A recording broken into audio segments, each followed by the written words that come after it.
Foie gras has been a symbol of culinary luxury for centuries. It was once a dish for royalty and a staple of high-end French restaurants. But for many, the force-feeding of ducks and geese to expand their livers is animal cruelty. Several countries have outlawed production, and now parts of the US are banning the sale of it too. NYC! Ban foie gras! But foie gras farmers say there is nothing wrong with what they're doing. How can we be judged by people who have no experience with what we do, or with animals for that matter? We visited one of the last foie gras farms in the US to see how the ducks are raised and fed, and to ask the big question: is this the end of the line for foie gras, or can it make a comeback? Foie gras literally means fat liver. It's a rich, decadent, and expensive food. It has long been a staple of French cuisine, but its roots can actually be traced back to ancient Egypt. Depictions of Egyptians force-feeding geese date as far back as 2500 BC. And in 30 BC, the Roman poet Horace wrote of fattening geese with figs. The practice found a home in France, where the story goes that King Louis XVI proclaimed it a dish of kings.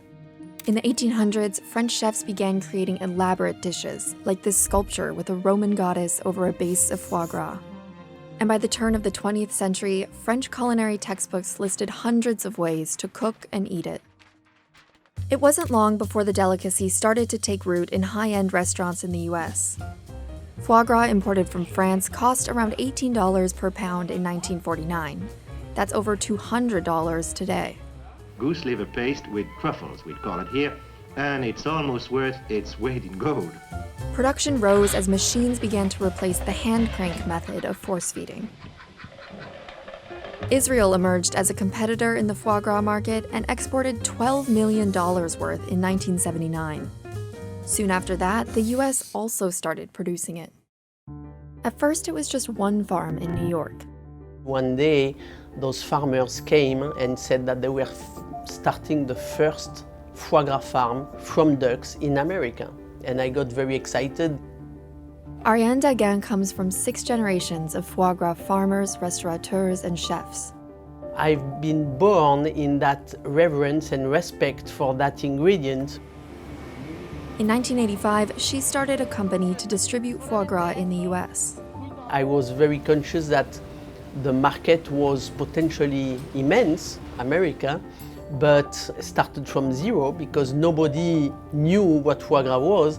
Within its first decade, the company's annual sales climbed to $15 million. It wasn't long before 3 stars, 4 stars restaurants had some kind of foie gras on the menu. Hudson Valley Foie Gras opened in 1990. By 1998, the farm was producing an estimated 220 tons of foie gras every year. But we'll come back to Marcus and his ducks later. By the 90s, the campaign against force-feeding was well underway. Stop the torture! Stop the pain! Animal rights groups like PETA staged force-feeding demonstrations on humans and called for boycotts of foie gras. By 2003, 10 countries had banned the force-feeding of animals, including Israel, which was the 3rd largest producer of foie gras at the time. A decade later, India became the first country in the world to ban not only the production, but also the import and sale of foie gras. In 2018, activists ran a campaign to do the same thing in New York City. Voters for Animal Rights worked with Councilmember Carlina Rivera to introduce legislation banning the sale of foie gras.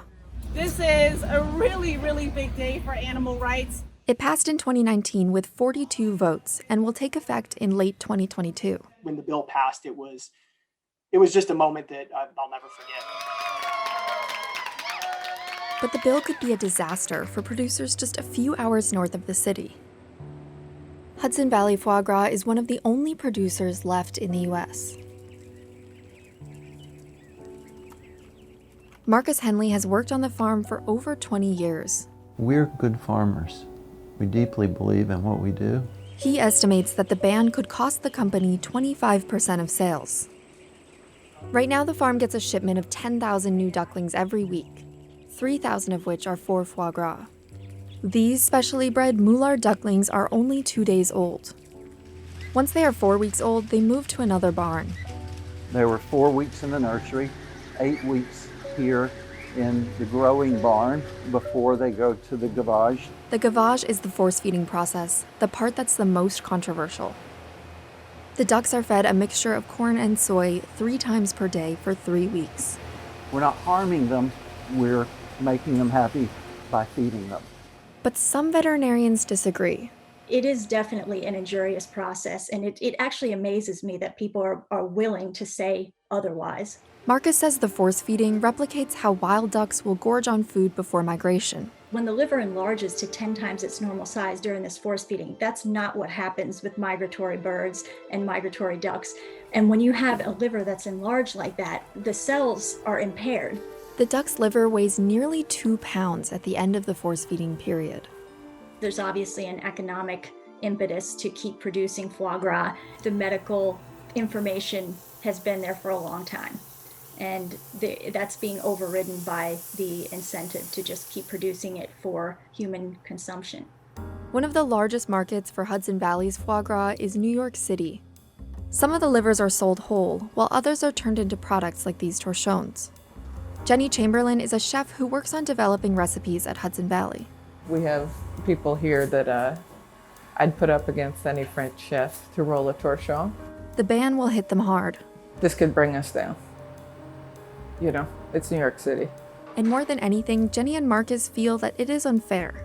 It was the most heartbreaking thing that nobody came to see our farm, our practices. We don't mind being judged, but we would like to be judged fairly. They're also worried about the big picture. This is very dangerous for agriculture. You have the choice to eat what you want. Then what's next? Is it chicken? Is it...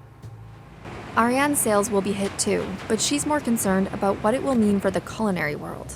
It would be a disaster as far as gastronomy. A restaurant that doesn't have foie gras on the menu is like a painter who cannot use a color. One alternative might be foie gras that's made without force feeding. A farm in Spain produces foie gras from geese that overfeed themselves. And another startup in Paris is growing foie gras in a lab. For animal activists, it could be a step in the right direction. It's not something I particularly find interesting and something I want a part of my diet. But at the end of the day, if we can remove the suffering, we are going to be in a better place. Still, the amount of foie gras made in North America pales in comparison to production in France. And even as some countries turn away from producing or consuming foie gras, others are there to take their place. But Marcus and Ariane are still fighting the New York City ban. We haven't given up. I don't think it's going to happen. It is my firm belief that it won't come to pass. And the battle looks to be far from over. I think that they're going to fight this tooth and nail. But what they don't realize is that we're not giving up and we're not going anywhere.